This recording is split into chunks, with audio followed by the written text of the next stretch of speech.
A battered pickup truck skids to a stop, snow and mud flying through the frigid Iowa air. Out steps Jonas Fletcher, a rugged Vietnam veteran and lifelong farmer on the brink of losing his family's land to ruthless banks and corporate greed. On that same icy road stands a woman, her expensive sedan stalled, the hood steaming in defeat. Little does Jonas know, he's just rescued Evelyn Harrington, the billionaire heiress to America's largest auto empire. This chance meeting will ignite an explosive story filled with courage, unexpected alliances, and a desperate fight to preserve the American farmer's way of life.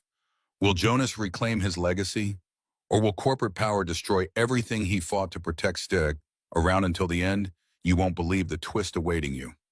And don't forget to subscribe, hit that bell icon, and join us as we tell powerful stories that honor heroes, celebrate resilience, and bring back memories of classic American grit. Jonas Fletcher was 67, but he felt a century old as he trudged across the frozen mud of his farm in Willow Glen County. Once, this land had been his pride, a legacy nurtured through generations of Fletchers ever since his great-grandfather built the first barn on a hill overlooking the valley. Now it felt more like a debt-ridden husk of its former glory. The bitter December wind stung his cheeks as he paused to catch his breath, leaning on a fence post that had seen better days. He had served in Vietnam decades ago, fought for his country, then returned to this parcel of dirt and grass, determined to raise a family and continue the lineage. For a while at work, Jonas married his sweetheart, Claire, and poured his soul into each harvest. They had a daughter, Lily, who grew up climbing trees in the backyard and feeding the goats by hand. But tragedy struck the family like a sudden storm. Claire fell gravely ill, and within a year, Jonas lost the love of his life to cancer. Lily moved to another state soon after, trying to escape the sadness that clung to the farm like a perpetual fog. In the meantime, Jonas stayed behind, determined, perhaps stubbornly so, to keep the farm afloat despite bank notices and merciless crop failures. Over the years, his nights had grown unbearably quiet. No squeak of a rocking chair beside him, no kind laughter from the kitchen. He often found himself standing in the living room, gazing at the old photographs of Claire in her Sunday dress and Lily as a toddler perched on his knee. Each snapshot was a testament to a life that felt increasingly distant. Whenever the memory of war returned, hot nights in a far-off jungle, bullets whizzing by, Jonas would close his eyes and recall how Claire's embrace had grounded him. But now, with her gone, he braved each day alone, drifting into a routine of solitude and hard work that never seemed to pay off. His battered pickup truck was a 1982 model, still running through sheer force of Jonas's will. It rattled and growled like an old soldier with too many injuries, refusing to die. Jonas was proud of that truck. He'd spent countless hours under its hood, swapping out hoses and belts, patching it with duct tape and borrowed parts. Yet even with all his mechanical know-how, the battered irrigation system on his farm had proven a tougher adversary. Another pipe had burst last week, flooding the north field and causing thousands of dollars in damage he couldn't afford. The bank had called again yesterday, someone named Holcomb from the acquisitions department, asking if Jonas would consider selling. He'd ended the conversation curtly and thrown his phone onto the table. The notion of letting go of his land felt like a betrayal to the generations before him, but deep down, he wondered how much more he could endure. That night, he prayed for a miracle the way only a man who has lost everything can pray. Kneeling by the worn-out recliner he used as a bed, Jonas bowed his head and whispered a plea into the stillness. He wasn't sure if God was listening, but he hoped some grace might drift across his fields like a gentle morning fog, bringing salvation where he saw only ruin. Little did he suspect that salvation might come in the form of a stranded stranger on a lonely county road, and that everything he clung to would soon be turned upside down. A frigid dawn broke over Willow Glen County the next day, with pale sunlight illuminating the winding back roads. Jonas was driving his old pickup toward the co-op market, where he hoped to find a discounted pipe replacement, when he spotted a glossy black sedan parked askew on the gravel shoulder. It wasn't just any sedan, brand new, sleek lines, tinted windows, and a distinctive silver emblem he'd only seen in car magazines.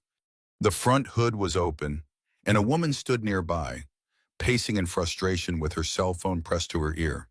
She wore a tailored wool coat, the color of midnight, and high-heeled boots completely impractical for the muddy roadside. Jonas slowed the truck, unsure at first whether to help. His instincts told him folks around here often pitched in when someone was in trouble, but he also had a lifetime of wariness about strangers, especially ones who appeared to hail from a different world entirely. The woman noticed him, relief flickering across her face. Jonas pulled over, the pickup's engine sputtering in protest as he stepped out. "Morning," he said gruffly, rubbing his gloved hands together. "Car trouble," she ended her call, eyes darting from the battered truck to Jonas's weathered face. "Yes," she replied, exhaling a frosty breath. "Something's wrong with the engine. I think." The battery light came on, and then everything just stopped. Her accent was neutral, her tone polite yet tense. Jonas approached the open hood, scanning for obvious issues.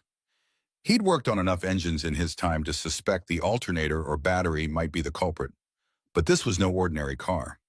The mass of plastic covers and specialized parts made his old truck's engine look like a dinosaur. He glanced at her again. "I might not be able to do much on the roadside." "Ms. Call me Evelyn," she interjected, noticing his hesitation. "Evelyn Caldwell." Jonas raised an eyebrow at the name but let it pass. "Jonas Fletcher." He offered. "I live a few miles up that way." He gestured vaguely toward farmland. "I can tow your car back if you need, or give you a lift into town. There's a garage, though it might not stock parts for a car like yours." Evelyn bit her lip. "If you could just help me get somewhere safe, that'd be great. My phone's almost dead, and I'm not exactly dressed to hike." Jonas gave a wry chuckle. "No, ma'am, you're not."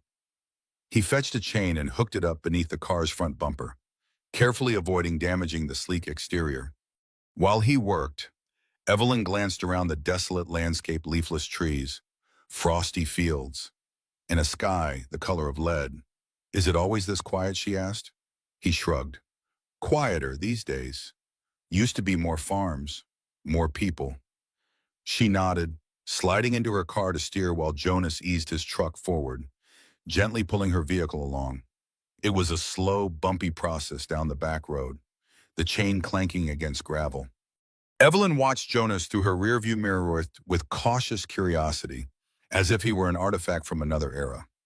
For his part, Jonas felt an odd mix of protectiveness and apprehension, a sleek city car stranded on his territory, and a woman who seemed out of place. Both might just complicate a life already on the brink of collapse. He sighed, setting his jaw. Sometimes good deeds had a price, but he couldn't turn away. This was how folks in Willow Glen were raised, no matter how worn down you felt. You never abandoned someone in trouble. By the time Jonas managed to tow Evelyn's car the last mile, the sky had brightened to a dull gray. They arrived at his property, a sprawling stretch of farmland dotted with old oaks. The main house, a modest two-story structure with peeling paint and a sagging porch, sat at the end of a gravel driveway. Several broken fence posts lined the property boundary, and beyond them were acres of fields lying dormant for winter. As Jonas unhooked the chain, Evelyn stepped out of her sedan, wincing when her heels sank into the muddy ground. "You can leave your car right there," Jonas said, "and I'll see if I can call up the nearest garage. But, fair warning, it's a small operation. Might take them a day or two to get the parts you need." Evelyn pulled her coat tighter. "Thank you. I didn't expect to get stranded like this. I was just traveling through, and the GPS directed me off the main highway." Jonas motioned for her to follow him inside the house, explaining that it was warmer there. The interior was sparsely decorated. A threadbare rug lay across the living room floor, and a dated recliner faced an old television set. On the mantel stood a few framed photos, a younger Jonas in uniform, medals pinned to his chest, a smiling woman with warm eyes Claire by his side, and a teenage girl in pigtails. Evelyn took in these details with subtle fascination, sensing the presence of family stories left half told. "Let me check if the landline still works," Jonas said, disappearing into the kitchen. Evelyn stood awkwardly in the living room, noticing the silence beyond the ticking clock on the wall. This house felt suspended in time, holding on to echoes of memories that were all but vanished. She was used to the hum of city life conference calls, the clack of heels on marble floors, the glow of skyscrapers. Here, Mom, there was only the faint whistle of wind against old windows. After a minute, Jonas returned, grimacing. Phone's out again. Storm must have knocked something loose. I've been meaning to fix it. He hesitated. Might be best if you stay here till morning. The roads aren't great, and you won't find a hotel for miles. Not sure you'd want to, anyway. Town's got only one little motel. Evelyn glanced outside, spotting the sky thickening with a fresh wave of gray clouds. A flicker of concern crossed her features. But Jonas's expression, stony yet kind, reassured her that he wasn't some threat. All right, she agreed, removing her coat, but let me pay you for the trouble. I don't want to impose. He shook his head firmly. Not necessary. If you're hungry, I can whip up something.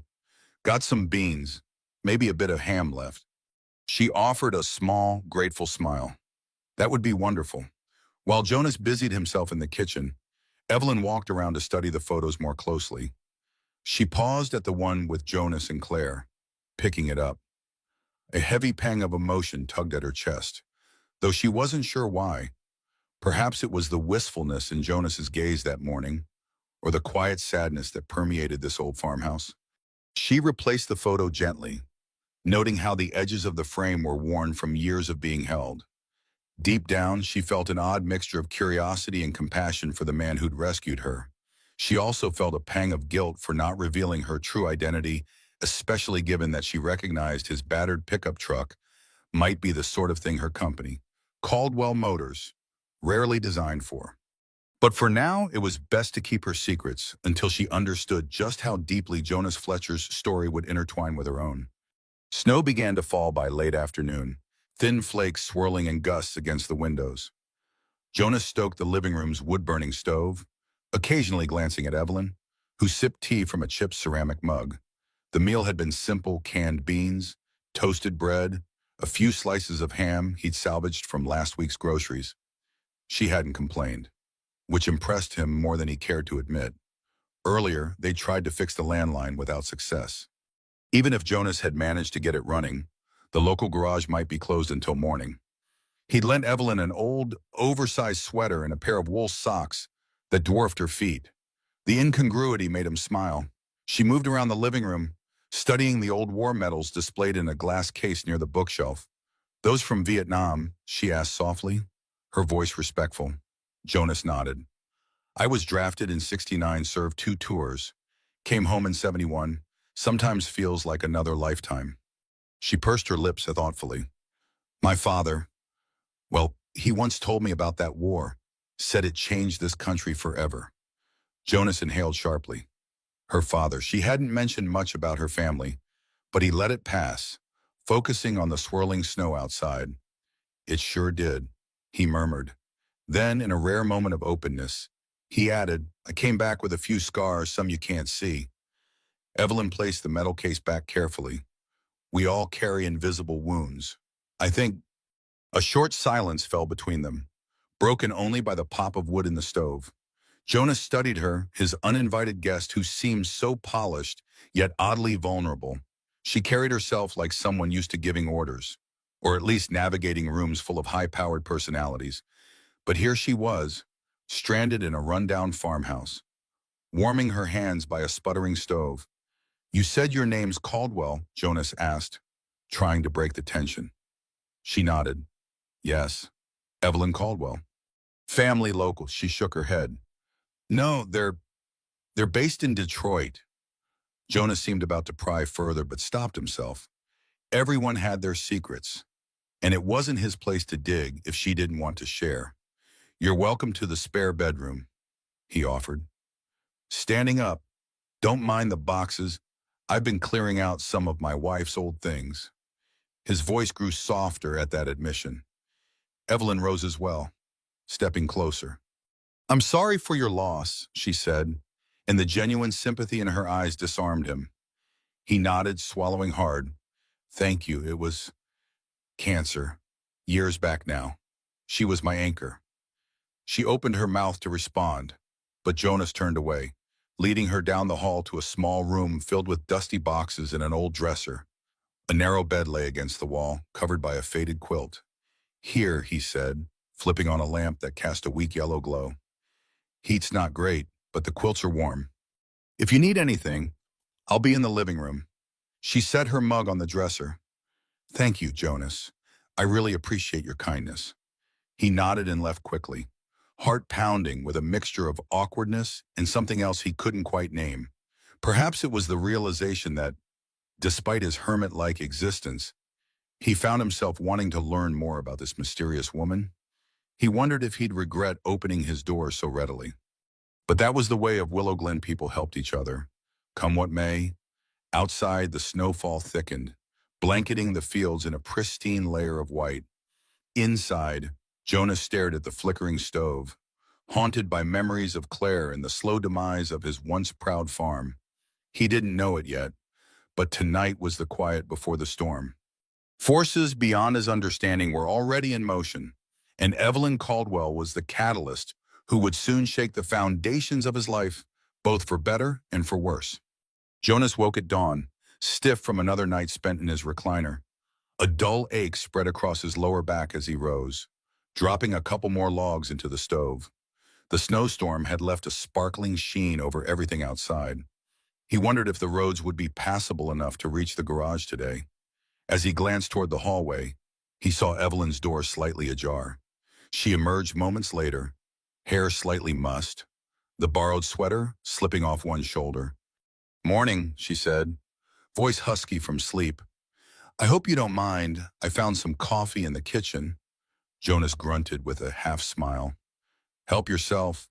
Don't get too excited, though it's instant." They shared a quiet breakfast of black coffee and leftover toast. The awkwardness of being near strangers manifested in hesitant smiles and polite nods. After tidying up, Jonas offered to see if he could get her car running enough to drive it into town, but Evelyn hesitated. "I'd appreciate that," she said. "But before we go, could I walk around the farm a bit? I'd like to stretch my legs." Jonas was surprised. Most visitors, especially outsiders from more urban backgrounds, weren't exactly eager to trudge through snow and mud, but he agreed. He grabbed a second coat for her from the closet, an old one that belonged to Claire, though he didn't mention that, and they headed out. Boots crunching over fresh snow. The morning sky was clear, a crisp blue overhead. As they walked, Jonas pointed out the different sections of his land, the North Field, where he grew corn in the warmer seasons, the battered irrigation system that snaked along a shallow ravine, the dilapidated barn that had once housed cows back when he was younger and more ambitious. Evelyn took everything in with keen interest, stopping frequently to run her hand along a worn fence or peer at the equipment. "Your irrigation system seems old," she remarked, crouching by a rusted pipe. "When's the last time you replaced any of this?" Jonas snorted. "Replaced, more like patched and prayed. I don't have the funds to overhaul it. Bank's been on me to sell, but He trailed off, jaw tightening at the thought of losing this place. Evelyn nodded, empathy in her gaze. "If you did have the money, would you modernize it? Maybe switch to a pivot system or drip irrigation?" He blinked, surprised at her knowledge. "Yeah, or bury some new lines. But that's tens of thousands of dollars, maybe more. This farm doesn't generate that kind of cash these days." They reached the barn, and Jonas swung open the large doors. The interior smelled of hay and damp wood. Old tools were stacked in a corner, remnants of the farm's more prosperous times. Evelyn ran her fingers over a broken plow, then turned to Jonas. "You ever think about other ways to save this place?" she asked gently. He shrugged. "I've tried loans, side jobs, renting out parts of the land.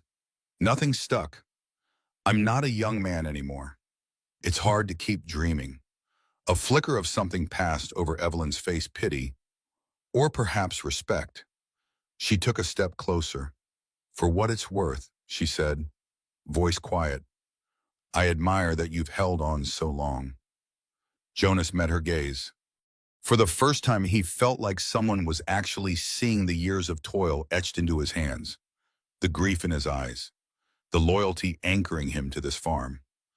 But what he didn't yet grasp was that Evelyn Caldwell had come to Willow Glen with more than just passing curiosity. Within the next few days, she would reveal exactly why she seemed to know so much about irrigation systems and industrial machinery, and the truth would rock Jonas Fletcher to his core. They spent the rest of the morning in the barn, tinkering with Jonas's old tractor and exploring tools he hadn't touched in years. Evelyn asked a dozen questions about how Jonas kept his farm vehicles running, delving into everything from spare parts sourcing to homemade fixes. He answered patiently, occasionally impressed by the pointed nature of her inquiries. When lunchtime approached, they trudged back to the house, cheeks flushed from the cold. Jonas rummaged through his nearly empty pantry, producing a can of soup and some crackers. Evelyn didn't complain about the meager fare. In fact, she seemed more concerned about whether he was eating enough herself. Over steaming bowls, Jonas explained he had often skipped meals to save money. She looked stricken but said nothing, clearly wrestling with her own thoughts. Once they finished, Jonas suggested they try to see if her fancy car would at least turn over. In daylight, the machine looked even more out of place, sleek lines caked in mud, glinting metallic paint contrasting the humble surroundings. Jonas popped the hood, rummaged around with his multimeter, and confirmed his suspicion the alternator was shot. The battery, drained, would barely hold a charge. Evelyn stood behind him, her arms folded against the cold. "Is it fixable?" she asked quietly. "Maybe, but it'll take parts we won't find around here easily." Jonas closed the hood. "We'll have to tow it to the garage in town. See if Milt the mechanic can order what you need." She sighed, a mixture of exasperation and resignation crossing her face. "All right, let's do it." It took an hour for them to secure her sedan to Jonas's truck and navigate the icy back roads into Willow Glen's tiny downtown. The town comprised a single main street lined with a handful of shops, a barber, a diner, the co-op, and a small hardware store. Milt's garage sat at the far end, its sign peeling, the interior cluttered with half-disassembled engines and oil drum. Milt, a barrel-chested man in his 70s, greeted Jonas warmly, ignoring Evelyn's city clothes as if by long habit. "Well, if it isn't Jonas Fletcher," he said with a toothy grin. "What contraption you bringing me now?" Jonas grunted. "Wish it was my truck, but it's her car." He gestured to Evelyn. "It's fancy. Milt. So I'll bet we'll need to do a special order." Milt scratched his chin, peered under the hood. "Yep, that's a Caldwell Motors piece of machinery. Top of the line." He shook his head. "I can order an alternator. Might take a few days if the warehouse doesn't have it in state." Evelyn winced, but she nodded. "Do it, please. And, well, I guess I'll have to stick around until then." Jonas expected a protest, some annoyance at the delay. Instead, Evelyn seemed almost calm, as though she had anticipated or accepted that fate would strand her here longer than planned. When Milt ducked inside to check parts availability, Jonas caught Evelyn glancing at the Caldwell Motors logo etched into the engine block, her eyes reflecting a complicated emotion he couldn't decipher. On their way back out of town, Jonas stopped at the co-op to grab feed for the goats. Evelyn tagged along, and to his surprise, she struck up a friendly conversation with the store clerk, asking about local produce and the town's history. Jonas watched, faintly amused. Perhaps this city woman was more adaptable than he thought. He just couldn't shake the notion that there was something she wasn't telling him, some piece of her story that explained why she was so comfortable discussing everything from engine layouts to farmland viability. Little did he know, the revelation would come sooner rather than later, and it would challenge his trust in ways he never expected. That evening, a biting wind rattled the house as Jonas secured a spare set of blankets for Evelyn's makeshift guest room. After another humble meal, this time scrambled eggs and canned tomatoes, he noticed how quiet she'd become. She stood by the window, staring out into the darkness of the countryside, lost in thought. The glow from a small lamp fell across her features, revealing a mix of worry and regret. He approached, clearing his throat softly. "You all right?" Evelyn turned, offering a small smile. Just thinking about everything I'm missing back home, I guess. Meetings, obligations. My family will be wondering where I am. Jonas nodded. You can use my cell phone if you need. Service is spotty, but it might work. She hesitated before accepting. After several attempts, she managed to connect to a call, stepping into the hallway to speak in hushed tone. Jonas busied himself cleaning the dishes, but he couldn't help eavesdropping on the muffled conversation. He picked up fragments. Delay. Yes, I know. We'll finalize. Not sure when. The tension in her voice was palpable. When she returned, she seemed more guarded, her eyes darting around as though she suspected Jonas might have overheard. Thanks, she said stiffly. Returning the phone. No luck with the signal. I left a voicemail, at least. An uneasy silence hung in the air. Jonas decided to break it by suggesting they retire early. Before heading to his recliner, he placed a few logs in the stove, ensuring the house would stay reasonably warm overnight. Evelyn lingered, glancing from the flickering flames to Jonas as though she wanted to say something but lacked the words. He sensed her internal turmoil but gave her space. Everyone in Willow Glen had their own burdens, and it wasn't his habit to pry. Still, he couldn't shake the feeling that Evelyn Caldwell was torn between two worlds, one she had carefully built, and another she hadn't expected to discover. In the deep of night, Jonas found himself tossing and turning, thoughts drifting to the bank notices on the kitchen counter. The weight of potential foreclosure pressed heavily on his mind. Then he imagined Evelyn in the spare room, curled up under old quilts, perhaps restless from the same restlessness that had plagued him for years. Outside, the wind picked up, howling around the eaves. He tried to pray again, but words failed him. Instead, he found himself remembering Claire's voice, her gentle admonishments to keep believing in miracles. A single kind deed can ripple across a lifetime, she used to say. Had Jonas's decision to help Evelyn been the kind of action Claire might have applauded? Possibly. But could that kindness also upend everything he thought he knew about his life, drifting in and out of uneasy dreams? Jonas saw visions of his younger self, kneeling in a Vietnamese rice paddy under gunfire, wishing he could be home, safe in Willow Glen. Now, decades later, the war inside him was different: financial ruin, lingering grief, an empty house echoing with regrets. But sometimes new battles brought unexpected allies. Even in the darkness of the farmhouse, something told Jonas that the stranger he'd welcomed in might be the key to a salvation he no longer dared to hope for. The following day dawned cold and bright. Jonas woke early, determined to fix a section of his irrigation pipe before the afternoon freeze set in. Evelyn insisted on accompanying him, despite his protests that she should stay warm in the house. Bundled in layers, she followed him to the east field, where a tangle of corroded joints and cracked PVC awaited repair. Jonas knelt in the snow, prying at a stubborn clamp with a screwdriver while Evelyn observed closely. Tell me how this happened, she said, crouching beside him. Storm damage, bad installation. Old age, take your pick. Jonas gritted his teeth as the clamp finally gave way. I've patched this thing so many times. It's a wonder it still holds water. Evelyn frowned, scanning the network of pipes. If you had a modern pivot system, or even partial drip lines, you wouldn't be dealing with half these issues. He paused, peering at her. You sure know a lot about farming methods. She glanced away. I've read up on it. Different forms of irrigation, sustainable methods. It's an interest of mine, Jonas huffed in amusement. And here I thought you were some corporate lawyer or something. She froze for a second, then forced a chuckle. I get that a lot. Silence settled between them, broken only by Jonas's grunts as he tightened a makeshift fitting. Once finished, he tried to start the water flow from the nearby well pump, only to be met with a hiss and trickle. Frustrated, he slapped the side of the ancient pump. Damn it, probably rusted. Evelyn stood up, brushing snow from her knees.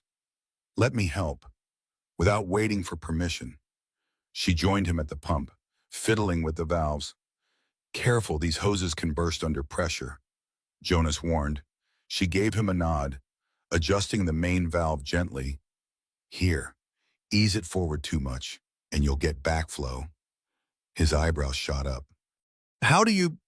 But before he could finish, water sputtered, then burst through the patch, spraying them both in a cold, narrow jet. Evelyn yelped as Jonas lunged to shut it off. In seconds, they were drenched, laughing in spite of themselves at the ridiculousness of the situation. Panting from the exertion, Jonas wiped water from his face. Well, you tried. Evelyn wrung out a sleeve, cheeks flushed pink from the cold. We'll just have to do better next time. Their laughter faded as they stood close, hearts pounding. Jonas felt a momentary rush of warmth that had nothing to do with physical proximity. She wasn't just a stranded city driver anymore. She was someone who wanted to roll up her sleeves, who shared frustrations over broken machinery, who could find humor in a sudden burst of freezing water. Something in Jonas's chest stirred a faint echo of companionship he hadn't felt since Claire. Before they could linger in that feeling, a shout rang out behind them. Jonas turned to see his neighbor, Harold Gunderson, flagging them down. Jonas Harold Holloward, need you to come quick. The county inspector's here, and he's asking about overdue property taxes. With a ragged sigh, Jonas signaled his understanding. He muttered an apology to Evelyn and trudged off, worry lines creasing his forehead anew. She followed close behind, glimpsing the tension in his shoulders. In that moment, it became painfully clear that Jonas was fighting not just mechanical breakdowns, but a bureaucratic system that seemed eager to swallow his farm whole. Little did either of them realize. Harold's news was just the tip of an iceberg, and soon, a much larger revelation would thrust them into a deeper conflict, forcing Evelyn to reveal who she really was. By the time Jonas reached the front porch, he found a county official with a clipboard flipping through pages, barely acknowledging the old farm dog barking at his heels. Harold stood nearby, arms crossed in solidarity. When the inspector looked up and saw Jonas, he tapped a line on his clipboard.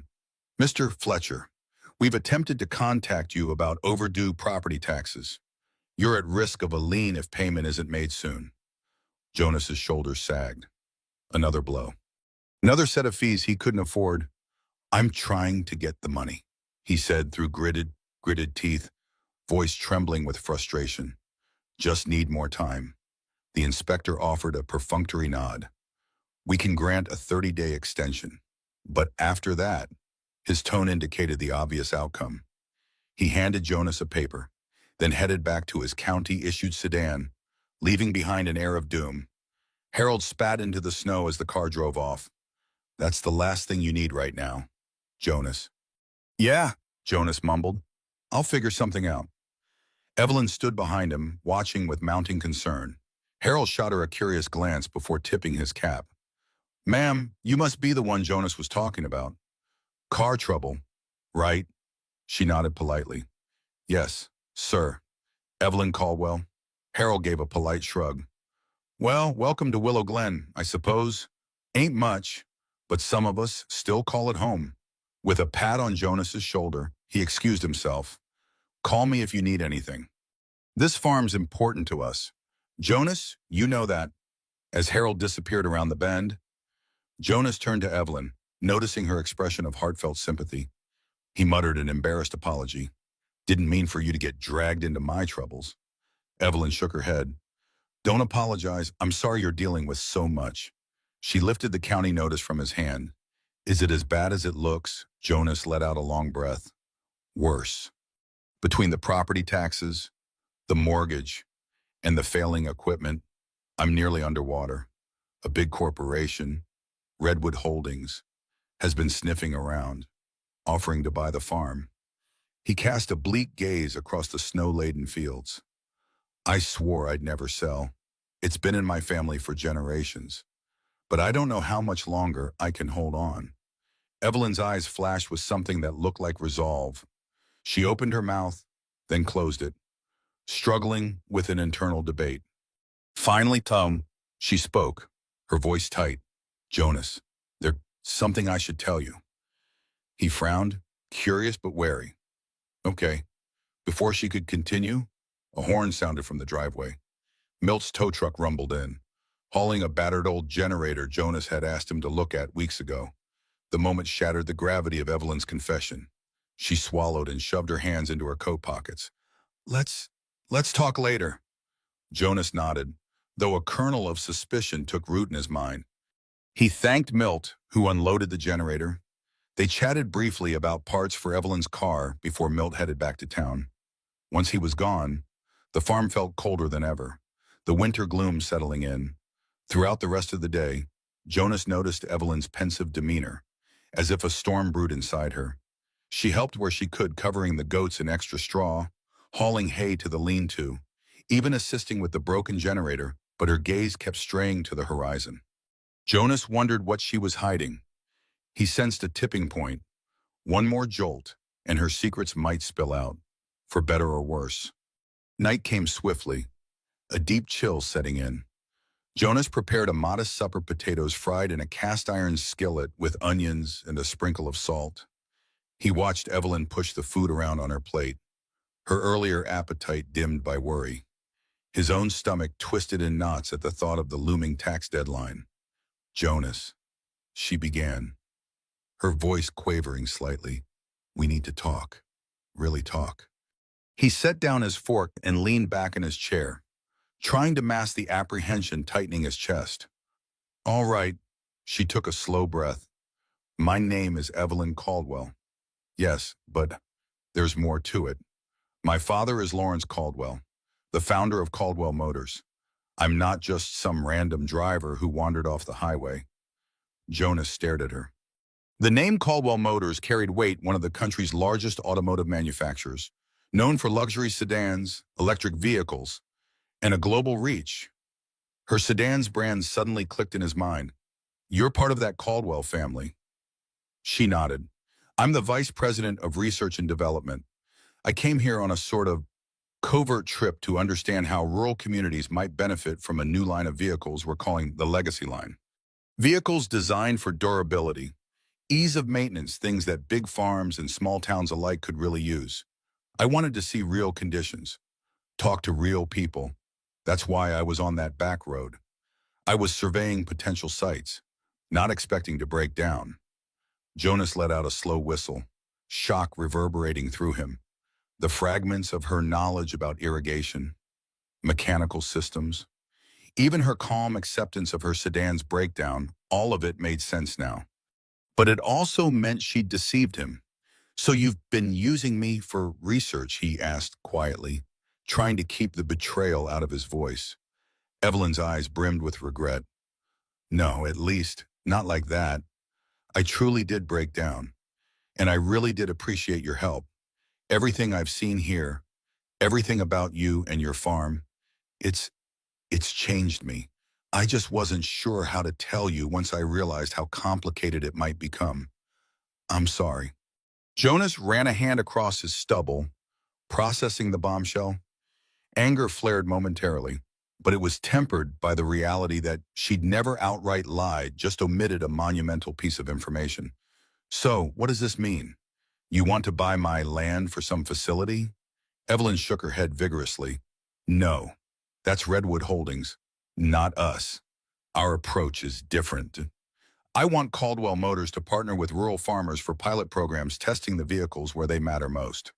And your farm, I see a place where we could demonstrate that if we fix real problems, like your irrigation or your battered equipment, maybe we can do the same for other communities. Jonas felt the weight of her words, the possibility of salvation, but he also felt cornered. So, you want to swoop in and rescue me? Is that it? She flinched. Jonas, I don't want to swoop in. I want to help, yes, but I'm also drawn to this place, to you. The resilience I've seen here is what we at Caldwell Motors have lost. We've been designing sleek, disposable cars for wealthy clients. But I believe in something else, something more sustainable. Tension thrummed between them like a taut string, ready to snap. Jonas stared into Evelyn's earnest eyes, torn between gratitude and indignation. Could he trust her? Was she truly here to help? Or was this just another corporate maneuver? And beneath it all, another emotion brewed, something that felt dangerously close to hope. The following morning, Jonas was out by the barn before first light, mind swirling with conflicted thoughts. He'd barely slept, replaying Evelyn's confession until exhaustion overcame him. Now, in the crisp, pre-dawn air, he tried to clear his head by hauling hay and checking on the goats. But as he tossed bales into the pen, he heard the crunch of boots on frozen ground behind him. He turned to see Evelyn, bundled in the coat he'd loaned her. She appeared resolute, yet a bit hesitant. "I know last night was a lot," she began, voice soft. "Can we talk more?" Jonas leaned against the barn wall, crossing his arms. "I suppose." She stepped closer, her breath visible in the cold. "What I didn't say is that Caldwell Motors is on the brink of a big internal shift. My father's stepping down, and the board wants to double down on luxury markets. But I've been pushing for something else, this legacy line idea. Trucks and SUVs that could last decades, built with modular parts so farmers can fix them without a specialized computer." She paused, assessing his reaction. "We got pushed back. The board said we didn't understand the real market. That's why I came here, incognito. I needed real data, real stories." Jonas frowned, glancing out at the barren fields. "So you're basically doing field research for some corporate pitch." "I was," Evelyn admitted, "but it became more when I met you." "Your story. This farm, it's exactly what I've been trying to fight for at Caldwell Motors. A place where vehicles are more than status symbols. They're tools that help people survive and thrive." He studied the hay at his feet. "I won't lie, I need the help. I'm drowning in debt. The irrigation is shot, and Redwood Holdings hounds me every week. But how do I know you won't just cut me loose once you get your data?" A flash of hurt crossed her features. "You don't, but I promise you, I have no intention of abandoning Willow Glen. Jonas, if you let me, I'd like to propose a formal partnership to the board, turn your farm into a pilot test site for the legacy line. Caldwell Motors would fund an irrigation overhaul and provide new machinery prototypes in exchange for your honest feedback and real-world data." Jonas exhaled, relief mingled with fear. That sounded almost too good to be true. "What's the catch?"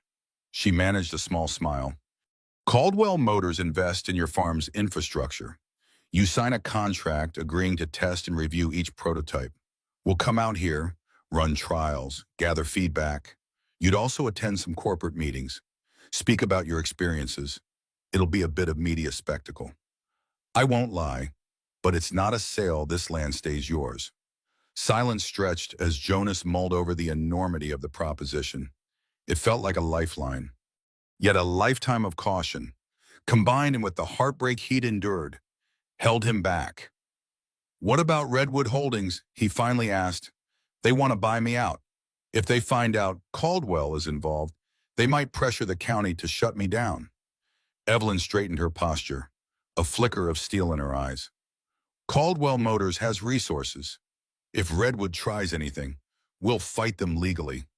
They won't bully you under my watch." A rooster crowed in the distance, punctuating the moment.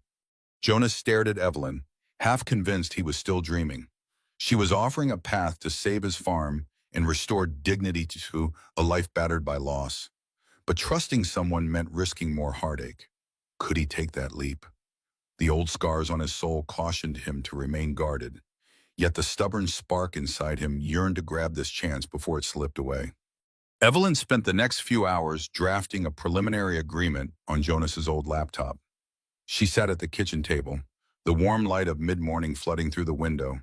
Jonas hovered nearby, arms folded, occasionally making suggestions. His wariness hadn't completely faded, but a fragile optimism grew with each sentence they typed. They spelled out the basics. Caldwell Motors would allocate funds to fix key infrastructure, irrigation first, then barn repairs, possibly even a new tractor prototype. In return, Jonas would act as a consultant, providing daily logs, feedback, and hosting visits from engineers and design teams. The contract included clauses allowing Jonas to end the deal if Caldwell Motors failed to uphold their commitments. By noon, both felt mentally drained. Evelyn saved the document on a USB drive, letting out a shaky breath. "I'll have to present this to the board," she said, rubbing her temples. "They might push back, but my father still holds a significant stake, and I'm certain I can persuade him. He cares about brand heritage and knows the public is turning toward sustainable solutions. Jonas nodded, trying to maintain a steady front. The weight of hope pressed on him, terrifying in its own way. When do you need to leave to do that? She hesitated. Tomorrow, if the garage finishes the car, I'll drive to the nearest airport, catch a flight to Detroit. The mention of leaving made the house feel colder. Jonas busied himself clearing the table, not wanting to dwell on the sudden pang of loss. His life had been solitary for so long. Was he already bracing for a return to that loneliness sooner later? They walked the fields again, discussing potential areas for the test track Caldwell Motors might install. Jonas explained where the ground drained poorly, where the slope risked runoff, how the north field was better for certain types of vehicles. Evelyn listened intently, taking notes on a small pad. Occasionally, they'd pause to watch the goats amble by the fence. The hush of winter lay over everything. But for the first time in a while, Jonas didn't see the landscape as a burden. He saw it as a place of possibility. That evening, with the contract hammered out, Jonas found himself inviting Evelyn to join him in the living room. She sat in Claire's old rocking chair, legs curled beneath her, while he occupied the recliner. For a time, they shared quiet conversation about life in Willow Glen, the local church events, the soldiers Jonas knew who never returned. Evelyn confessed she'd grown up in a world of chauffeur-driven cars, elite boarding schools, and business dinners. She envied Jonas for having a home anchored in generations of tradition. Eventually, the talk dwindled, replaced by a companionable silence. Outside, snow began falling again. Jonas watched the gentle drift of flakes illuminated by the porch light, feeling a softness in the air that mirrored his own guarded heart beginning to thaw. He thought of Claire, how she might have teased him for being so slow to open up to someone new. A pang of guilt and nostalgia washed over him, but it was accompanied by gratitude for the first time in years. Jonas sensed a path forward that wasn't gloom and defeat. And as he glanced at Evelyn, who was gazing at the quiet swirl of snow with the same sense of reverence, he realized that sometimes help arrived in ways one couldn't predict. A stranger turning into an ally, a corporate VP revealing a wounded idealist's heart. Tomorrow, she'd leave to fight for this contract on his behalf, and he couldn't deny that a piece of him would go with her. True to Milt's word, the necessary parts for Evelyn's car arrived by the following afternoon. Jonas offered to drive her into town, the truck rattling over patches of ice and slush. The conversation was subdued, each of them preoccupied by the enormity of what lay ahead. Evelyn was about to return to a corporate boardroom and stake her reputation on a venture few executives would readily embrace. Jonas was placing his farm, his entire life, in the hands of someone who, just days ago, had been a complete stranger. When they reached Milt's garage, the sedan was waiting, hood closed and gleaming under the fluorescent lights. Milt insisted on a final diagnostic before handing over the keys, giving Jonas and Evelyn a moment alone in the corner of the shop. She brushed imaginary dust from her coat, not meeting his gaze. If all goes well, the board will approve this pilot program. Then I'll be back within a week or two with a team of engineers. We'll start the irrigation overhaul right away if we can get the local contractors on board. Jonas nodded, hands shoved deep in his jacket pockets. I appreciate everything. Evelyn, honestly, I don't know how to repay you. Don't think of it as repayment, she said, lifting her eyes to meet his. Think of it as an investment. One that can benefit Caldwell Motors. Yes, but also your farm, and hopefully many more like it. For a moment, he didn't know what to say. He glanced away at the clang of a wrench hitting concrete, the hum of a heater overhead. He wanted to tell her she'd already done more for him than she realized, restoring his faith in the possibility of a future. But the words stuck. Milt finally returned, wiping his hands on a rag. She's all set. Ms. Caldwell, runs smoother than ever. You should be able to get to Detroit without any hiccups. Evelyn smiled in thanks, then faced Jonas. I'll call you once I'm into the city. We'll schedule a video call or something to go over final details. He swallowed, fighting a sudden lump in his throat. Safe travels. Without warning, she stepped forward, Arms sliding around him in a brief but genuine hug, Jonas stiffened, then relaxed, returning the gesture, a warmth blossoming in his chest. Milt coughed politely, and Evelyn pulled away, cheeks flushed. "Thank you for everything," she whispered. Jonas only managed a curt nod. He watched her climb into the sedan, heart pounding as the engine purred to life. The car turned onto the snowy street, taillights growing faint in the distance. As the hum faded, the old emptiness crept back into Jonas's mind. But this time, there was a crucial difference. He had a spark of hope to cling to. Stepping outside, Jonas found the snow-laden sky strangely quiet. He let out a visible breath, recalling every detail of the past few days, the improbable breakdown, the nights by the stove, the discussions about farmland and vehicles built to last. He had no illusions that everything would be easy. The Caldwell board might reject Evelyn's proposal outright. Redwood Holdings might tighten its grip. The bank might press for foreclosure, but for the first time in a long while, Jonas Fletcher believed he wasn't fighting alone. Turning back to the truck, he rubbed a palm across the hood, thinking, "Hang in there, old friend. We might just have a future yet." Then, with a final glance down the road where Evelyn Caldwell's sedan had disappeared, Jonas climbed into the driver's seat, started the engine, and headed home to await whatever came next. The next week crawled by in slow increments of anxiety. Jonas kept himself busy with the usual farm work, hauling feed, patching fences, chopping firewood, anything to keep his hands occupied and his mind from wandering to worst-case scenarios. Evelyn called once to say she'd arrived safely and had scheduled a meeting with Caldwell Motors board. After that, radio silence. Winter had fully settled in, the fields glistened under a pale sun, and frost crystals clung to every fence post and tree limb. Jonas cursed the defunct irrigation lines, but took solace in the fact that, for once, the frozen ground was a blessing, no immediate floods or muddy disasters to handle. Late one afternoon, as he was returning from the barn, his phone buzzed in his jacket pocket. He nearly dropped the bale of hay in excitement. Evelyn's voice crackled on the other end, punctuated by background noise that sounded like city traffic. "Jonas, are you there?" He gripped the phone, heart hammering. "Yeah, I'm here. Everything okay?" She let out a laugh, half giddy, half exhausted. "We did it. The board approved the pilot program. My father backed me up, and we secured a decent budget to launch the legacy line on a small scale.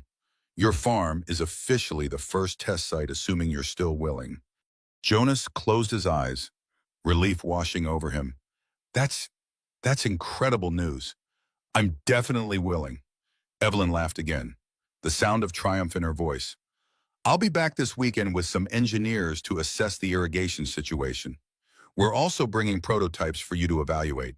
This is happening. Jonas, we're really doing it." After the call ended, Jonas leaned against the side of his barn, breathing hard. He could scarcely believe it, a second chance. A lifeline. He half expected the bubble to burst, to wake up and find himself still drowning in debt, without hope. But no, this was real. True to her word. That Saturday, 3 black Caldwell Motors SUVs rolled down Jonas's driveway. Evelyn stepped out first, leading a small team of bright-eyed engineers. Jonas greeted each person politely, though his focus kept returning to Evelyn. She'd swapped her city heels for boots, her designer coat for a sturdy jacket, yet she still carried that calm confidence he'd come to admire and, if he were honest with himself, something deeper. They spent the entire day surveying the farm. The engineers asked dozens of questions about water flow, soil composition, field layouts, and Jonas's aging machinery. They took notes and photos, measuring everything from the barn's dimensions to the exact slope of the fields.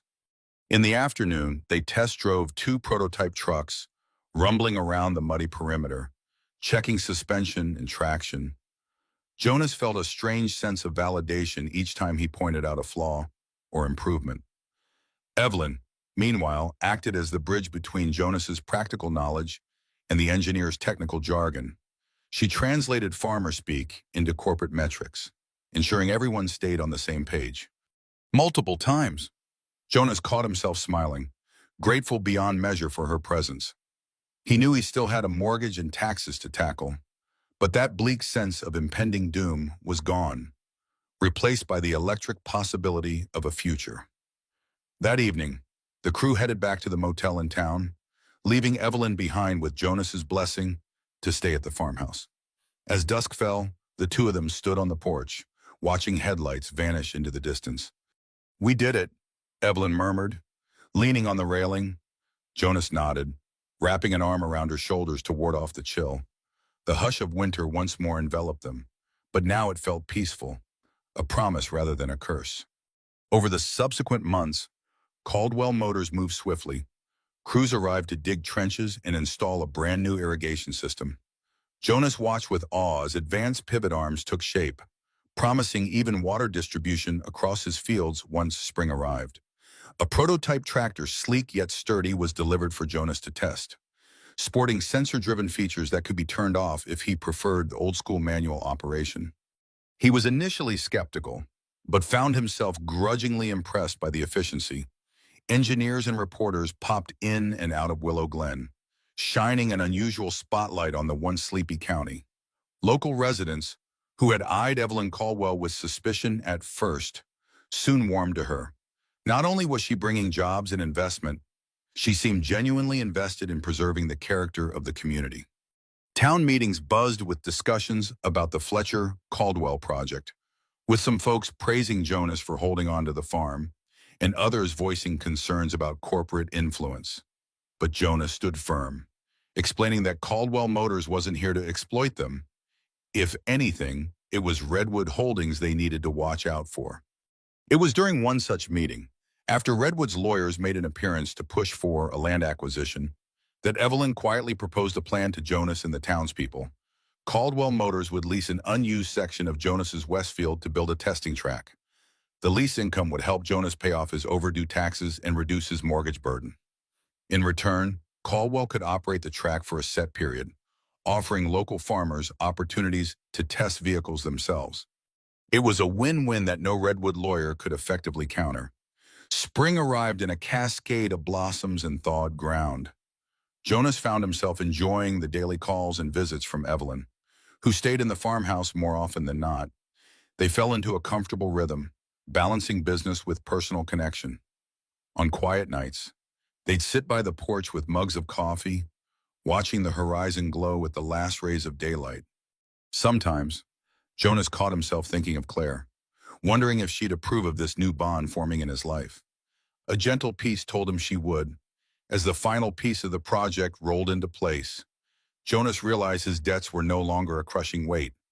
The partnership had revived his farm to the point where the harvest promised a decent profit. He even took on 2 local workers to help expand goat farming, repurposing an old stable. Evelyn's official presence in Willow Glen became less of a novelty and more of a welcome routine, especially as she openly discussed rolling out the legacy line to other rural regions. One evening, after a long day testing the new equipment, Jonas and Evelyn strolled through the pasture. The sky was a tapestry of gold and violet, the air warm with hints of summer. Pausing by a fence, Evelyn turned to him, a tremor in her voice. "There's one more thing I've been meaning to ask," she said. Her gaze flicked to the distant barns, the farm dog barking somewhere, the outline of the newly installed irrigation pivot. Jonas tilted his head, heart pounding. He could sense the significance in her tone. Slowly, Evelyn reached into her pocket and produced a small velvet box. "You saved me when I was stranded," she whispered, eyes brimming with emotion. "Then you let me into your life, your farm, your world. Now I want us to build a new legacy together, both professionally and personally." She opened the box to reveal a modest band with a single diamond. "Marry me." Jonas Fletcher. He felt tears burn in his eyes. In all his years, through war, love, and devastating loss, he'd never imagined a second chance like this. He nodded, voice choked. Yes, he managed, wrapping her in a tender embrace. Overhead, the twilight sky glowed, and the fields shimmered with promise. Together they would write a new chapter, forging a bond that honored the past but faced the future with hope. They stood there farmer and heiress, sealing an unlikely union in the heart of Willow Glen County as the final ribbons of daylight faded into a gentle night. And in that quiet moment, Jonas knew that every broken pipe, every heartbreak, every lonely prayer had led him here to a life rebuilt not just on the fertile earth, but on the steadfast power of love. In the end, Jonas Fletcher proved that courage isn't just found on distant battlefields, but also in the heartland farms of America.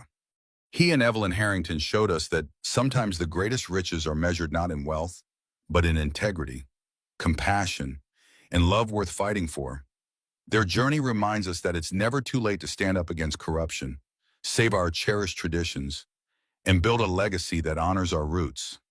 What would you have done in Jonas's shoes? Could you see yourself taking on corporate giants to protect your family's heritage? Leave your thoughts in the comments below. Let's talk about the values that made this nation great.